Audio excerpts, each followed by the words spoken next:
Hello, and welcome to this video message about the Essex Wildlife Trust's 2022 results. My name is Bob Holmes, and I'm the Trust's Treasurer. This presentation gives me the opportunity to go into a little more detail about the numbers than is possible at the Trust's annual general meeting. I hope it will give you a better understanding of what's going on with the Trust's finances, but I'll still be presenting a summary of the results at the AGM in October in support of the resolutions that members are asked to vote on. Before I start to look at the numbers, I thought it might be helpful to remind you who does what at the Trust when it comes to the figures. As I said, I'm the Trust's Treasurer, one of its trustees that members elect for terms of 3 years at each annual general meeting, but I'm not involved in the day-to-day running of the finances. Instead, I have responsibility for overseeing those who are, as part of the governance regime of the Trust, for which all trustees bear collective responsibility. My fellow trustees have asked me to be the Treasurer because of my financial background, details of which you can see if you look up my profile on the Trust's website. On a day-to-day basis, the finances are overseen by the Trust's Director of Finance and Systems, Sue Howe. Sue reports to our Chief Executive, Andrew Impey.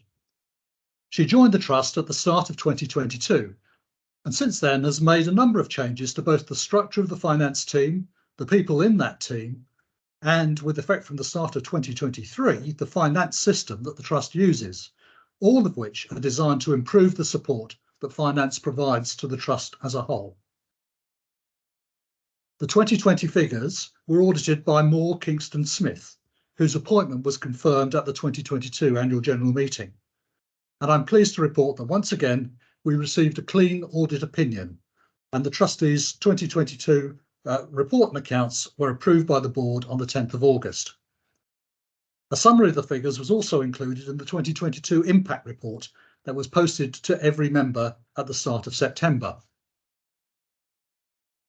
Moore Kingston Smith have been the Trust's auditors for very many years, and it's good practice to periodically review the provision of audit services. And an exercise to do this was undertaken during the summer of this year. Several other firms of auditors with specialisms in charity area were invited to tender for the work, and after a thorough process conducted by the Finance and Audit Committee, the Board of Trustees has agreed to recommend to the membership that Price Bailey LLP be appointed to replace Moore Kingston Smith as auditors for the 2023 accounts. The resolution on the appointment of auditors at the AGM will be framed accordingly. But I would like to thank Moore Kingston Smith for all of their services and to support to the Trust over so many years. So let's take a look at the numbers. My first slide summarises the income and expenditure of the Trust and its 4 subsidiaries in 2022 compared with 2021. Accountants call this the Statement of Financial Activities, which is sometimes shortened colloquially to the SOFA. Our income in 2022 of £8.4 million was £200,000 less than the income we received in 2021. I'll explain the reasons for that decrease on my next slide. Meanwhile, our expenditure increased by £1.5 million to £9.8 million. Again, I'll explain the reasons why on a later slide. But as a result, we had an operating deficit of £1.4 million in 2022, compared to the operating surplus of £0.3 million that we made in 2021. Now, this is the first year since my appointment as Treasurer that the Trust has incurred an operating deficit, but it was not unexpected and nor was it unplanned. Those of you who saw my presentation of the 2021 results last year may recall that I told you that the Trust had been accumulating free reserves and intended to invest some of them by increasing expenditure on its charitable activities to support the Trust's strategic plan.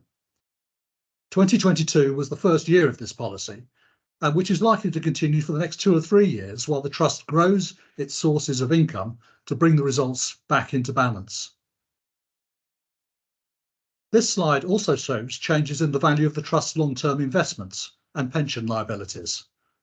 After several years of positive growth in the value of Trust investments, markets were down in 2022 due to concerns about inflation, compounded by the economic effects of the war in Ukraine, and in the UK, the mini-budget in September 2022. The Trust's investments reduced by £1.8 million during the year because of these market changes. So our total funds decreased by £3.2 million in 2022 to end the year at £31.1 million, reversing most of the £4 million increase in funds we'd seen in the previous 2 years. My second slide shows where the income came from and how much we earned in 2022. That's the lighter green bars on the left of each set of 4 bars, compared with the previous 3 years. 2021 is in blue, 2020 in orange, and 2019 the darker green bar on the right of each block. 2019 was the last normal full year of trading before COVID-19 pandemic started to impact our activities in March of 2020. So by showing you the 4 years, you will get a view of what impact the pandemic has had on our various sources of income. The first block of bars is the income of just under £1.5 million each year that we receive from membership subscriptions and fundraising, which has held up well over the period, despite reductions in the recruitment of new members and fundraising activities during the pandemic years. Our membership numbers over 40,000 people throughout Essex and beyond, and we're very grateful for your continuing support. The second block is the income we see from grants, donations and legacies. And as you can see, it varies considerably, not because of COVID, but as a result of the level of project activity undertaken for which we get grant income, and where the income and expenditure may not all be in the same year, and also the amount we receive by way of legacies, which are also highly variable. As I mentioned last year, 2020, that's the orange bar, included one exceptional bequest of £2.1 million, while in 2022, we received the final grants towards the cost of building our new Nature Discovery Centre at Langdon. It's the decrease in these sources of income that explains the reductions in the Trust's total income in 2022 compared to 2021. The third set of bars is the income we receive to support specific charitable activities, which, as you can see, increased in 2022 as we receive funding for some of the increased costs of these activities that I'll show on the next slide. The fourth set is the income from our trading companies, Essex Wildlife Sales, which operates catering and shops in our nature discovery centres, and Essex Ecology Services, which provides ecological consultancy services. I'll say more about both of these businesses later, but from this slide, you can see that their income recovered again in 2022 after the low point of 2020, but did not quite reach the level achieved in 2019 before the pandemic struck. The final set of bars is the income we receive in cash from our investments, which is separate from the change in their valuation I mentioned previously. This has been decreasing in recent years, reflecting changes in the investment portfolio, as not all companies pay out the same level of dividends.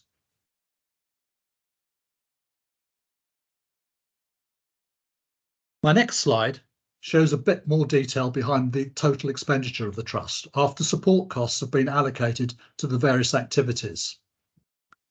The first set of bars shows the money that the Trust spent in each of the last 4 years on its reserves, conservation and wildlife activities. And you can see that there's been an increasing trend in the amount spent in these areas, which has grown from £2.8 million in 2019 to £3.8 million last year. This is the financial cost of the Trust of delivering more for wildlife, details of which can be found in the 2020 impact report you will have received. The costs of running our nature discovery centres, which are the second set of bars, also increased in 2022 because savings have been made while the centres were closed during the pandemic. The third set of bars is the trading company's expenditure, which this has also increased as centres reopened, income increased, as I mentioned before, and consequently the cost of earning that income rose. Our spending on fundraising and increasing our membership, that's the last set of bars, was similar in 2022 to 2021. This slide shows the cost structure in a slightly different way. It shows how much of our expenditure relates to staff costs and how much is spent on other things. It also shows how much is spent directly on the Trust's various activities and how much is spent supporting them, for example, through the finance and human resources teams. You can see that just under half of the costs in 2022 were staff costs of £4.7 million. And just over 3/4 of all we spend, 7.5 million out of 9.7 million in total, is spent directly, with support costs accounting for less than 1/4 of all spending. This slide also shows the number of people employed by the Trust, counted as full-time equivalents, not actual people. And what that means is that 2 actual people, each working half a week, count together as 1 full-time person. 4 in every 5 people the Trust employs are engaged directly in delivering the Trust activities. The total numbers employed remained stable in 2022, despite a number of changes in personnel during the year, including the building of new senior and operational leadership teams. None of this analysis takes into account the value of the time spent by our 2,200 volunteers in supporting our activities. And I'm very pleased at this point in the presentation to acknowledge that support and thank every one of you for all of your efforts.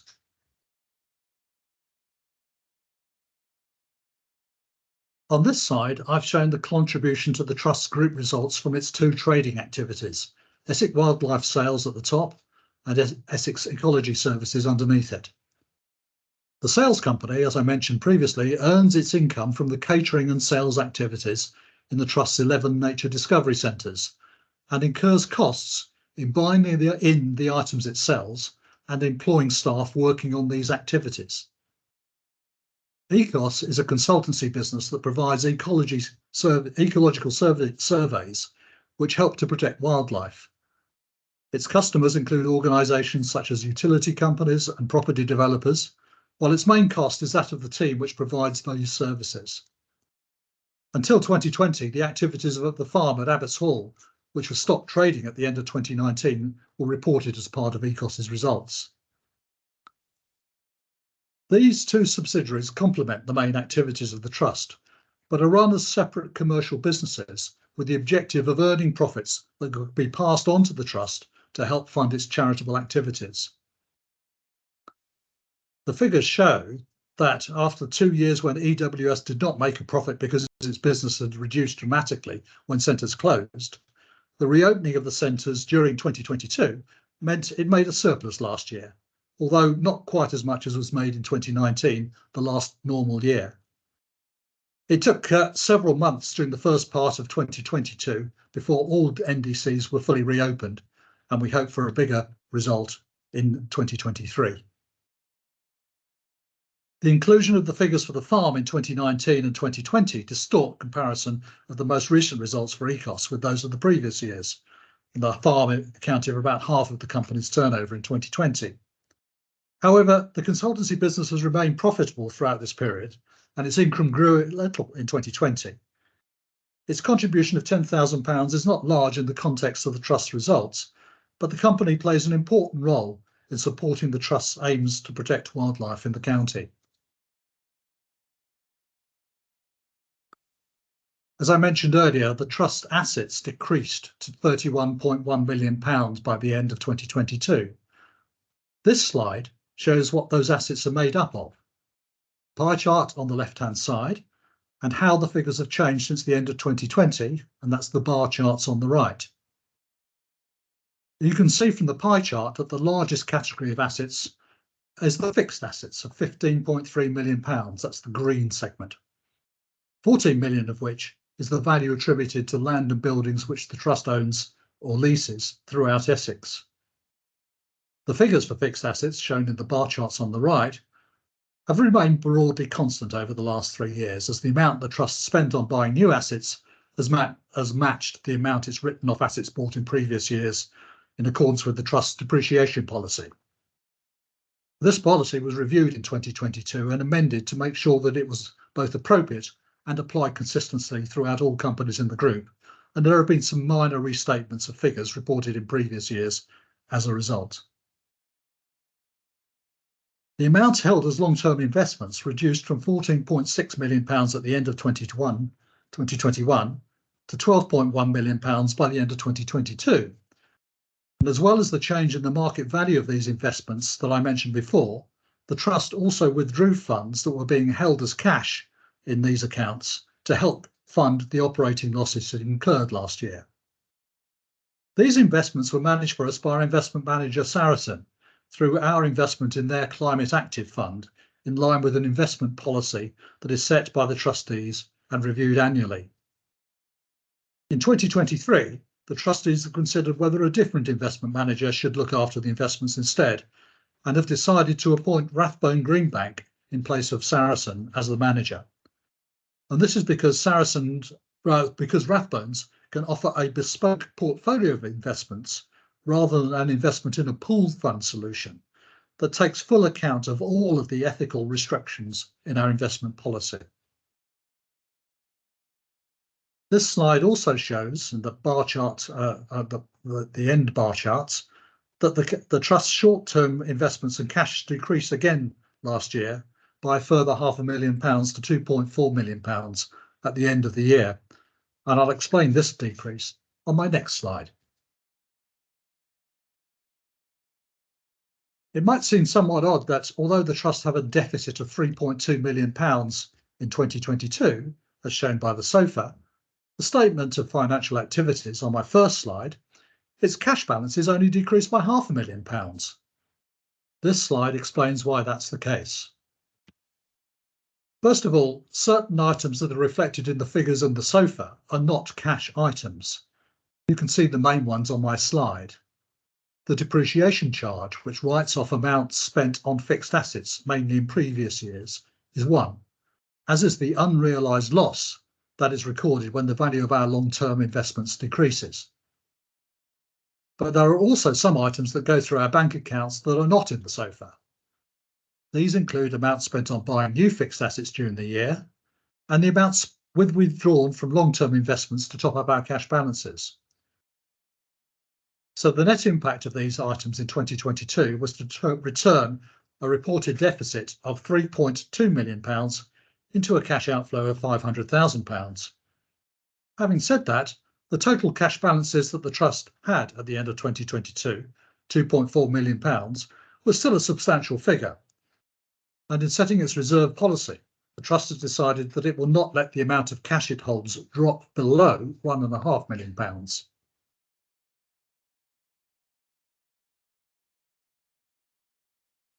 This slide shows you how the other half of our balance sheet, the funds we hold, looks. And there are four categories of funds, as you can see. The first two, that's the first two blocks on the right-hand side, are unrestricted funds. They are the general funds and the designated funds, which can be used by the trustees for anything that's consistent with the Trust's charitable objectives. For example, all the membership income we receive adds to our general funds. The only distinction is that designated funds are those which have been set aside by the trustees for a specific purpose they have decided needs ring-fenced funds. In 2022, a review of designated funds held at the end of 2021 was undertaken, continuing work that had been started in 2021. And the outcome of this was that some further funds that had been designated in previous years but were no longer required for their original purpose were released to general funds. And there was also a £2.1 million legacy that had been received in 2020 that had been originally classified as a designated fund, which we thought on reflection was better treated as a restricted fund and was moved accordingly. By contrast, restricted and endowment funds have to be used for the specific purpose for which they were given to the Trust. Both the capital and income earned from restricted funds can be spent on furthering their purpose, but only the income from an endowment fund can be spent. Its capital must not be spent, although it will change to reflect changes in the value of long-term investments in which it is invested. The largest component in the restricted funds of £19.9 million is £11.8 million relating to the fixed assets that have been purchased using restricted funds. Endowment funds of 2.9 million include 2.1 million from the Joan Elliott Fund, income from which is used to help fund the running of Abbots Hall. The effect of the reclassification of the designated funds, taken with the deficit incurred in the year, is that the total of the group's general funds, that's the first set of bars, decreased from £9.8 million at the end of 2021 to £7.8 million by the end of 2022. That figure is still over twice the level of free reserves of £3 million that the board has set as the minimum it wishes to see held by the trust and its subsidiaries. However, it is likely to decline further in the next 2 to 3 years as a result of the trust's strategy to run deficit budgets to allow its corporate strategy to be delivered that I mentioned previously.